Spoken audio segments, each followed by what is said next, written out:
A, B, C are respectively the pth, qth, rth term of a GP, then prove that this determinant is equal to 0. अब GP आपने 11th में पढ़ा था, geometric progression. GP में एक first term होती है और एक कॉमन रेशियो होता है। तो और nth टर्म का फॉर्मूला होता है a r to the power n-1। अब वो GP है, कोई GP की pth, qth, r टर्म है, तो हमें फर्स्ट टर्म और कॉमन रेशियो मानना पड़ेगा। तो फर्स्ट टर्म स्मॉल ही मानते थे नॉर्मली, पर स्मॉल यहाँ पे मान नहीं पाएंगे। क्यों? क्योंकि स्मॉल यहाँ पे pth टर्म की वैल्यू है। दूसरी बात, कॉमन रेशियो को स्मॉल आर मानते थे, वो भी नहीं मान पाएंगे क्योंकि यहाँ पे आर्थ टर्म, आर्थ की पर्टिकुलर टर्म की बात कर रहा है जिसको वो आर कह रहा है, तो स्मॉल आर भी नहीं मान सकते थे। जब क्वेश्चन में ऑलरेडी वो लेटर्स यूज हो रहे हो तो आपको कुछ और, हाँ अगर ये लेटर कॉमन रेशियो के लिए यूज हो रहा होता तो लिख सकते थे, पर ये किसी और चीज के लिए यूज हो रहा है। So let capital A be the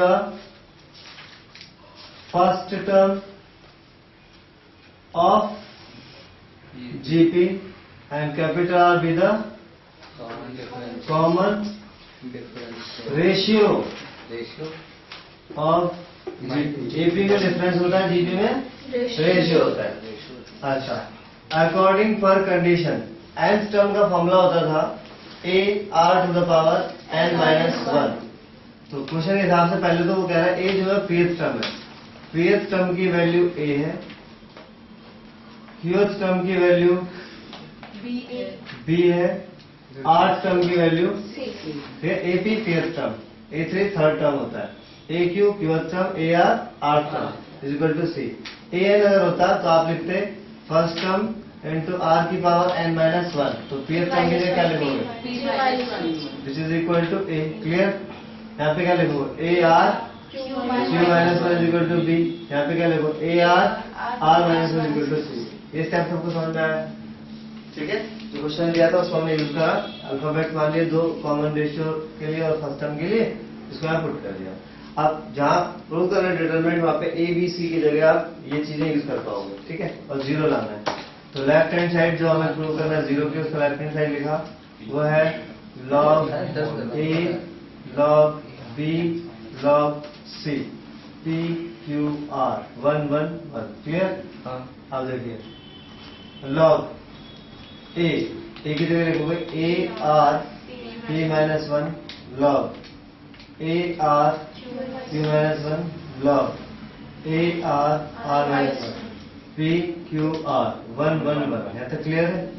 ठीक है, क्योंकि log a इंटू b की प्रॉपर्टी होती है log a plus log b, और log a to the power b की प्रॉपर्टी होती है b log a। तो दो प्रॉपर्टी के साथ यूज करूंगा मैं, log a इंटू b, तो इसकी जगह आएगा log a plus log r to the power p-1, ये इंटू में है, तो एक आएगा log a plus log r to the power p-1, r to the power p-1 होगा, उसमें से p-1 आगे आ जाएगा। ये स्टेप समझ में आया सबको? log a इंटू b, तो log a plus log b, log b मतलब log r पावर p-1, और log a पावर b होता है तो b log से पहले आता है, तो यहाँ पे log r to the power p-1 था तो p-1 पहले आ गया। ऐसे इसमें करो, बोलो log a plus q-1 into log r, log a plus r-1 into log r।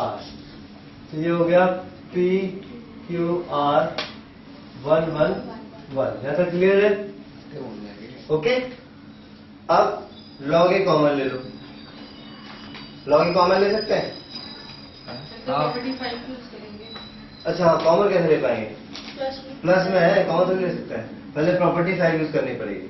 If any two row और any column are as the sum of element, तो डिटरमिनेंट को भी सम ऑफ टू डिटरमिनेंट लिख सकते हैं। यहाँ पे फर्स्ट कॉलम में दो एलिमेंट ऐड हो रहे हैं, तो बाकी कॉलम ऐसे ही रहेंगे, और पहले कॉलम में एक डिटरमिनेंट में ये आएगा, एक कॉलम में ये आएगा। तो यूजिंग प्रॉपर्टी 5, आपको क्या मिलेगा? बोला log a log a ये वाला नहीं आएगा, p q r 1 1 1 plus p-1 log r P minus 1 log R Q minus log R minus 1 log R P Q R 1 1 1। ठीक है, यहाँ तक क्लियर हो गया।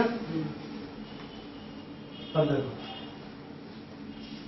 इस वाले में से log A कॉमन ले लेते हैं, तो log A जो कॉमन लोगे तो 1 1 1 P Q R और 1 1 1 प्लस इस वाले में देखो ये पहले कॉलम में log R सब में इंटू हो रहा है, तो log R कॉमन ले लो, log R P minus 1 P minus 1 Q minus 1 R minus 1 P Q R 1 1 1। यहाँ तक क्लियर हो गया।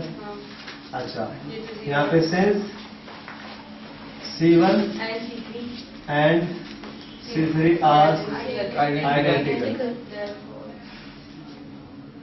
इसलिए इसकी जगह क्या आ जाएगा 0, तो log A into 0। इसके लिए 0 होगी, समझ में आया। प्रॉपर्टी नंबर 3 प्रॉपर्टी नंबर 3 थी, अगर कोई भी दो रो या कोई भी दो कॉलम एक जैसे और बिल्कुल आइडेंटिकल तो उसकी वैल्यू 0 आती है। यहाँ पे प्रॉपर्टी लगाएंगे C1 tends to C1 plus C3 कर लो या C1 माइनस C2 कर लो। C3 प्लस कर लो तो ये माइनस में सारे कैंसिल हो जाएंगे, तो क्या आएगा P Q R। समझ में आया। इसमें C3 ऐड कराया तो माइनस में सारे कैंसिल हो गए, P Q R आया तो ये भी 0 हो गया। और यहाँ पे since C1 and C2 are identical, therefore its value will be 0. So 0 plus log R into 0, 0 plus 0 is equal to right hand। समझ आया? नोट कर लो।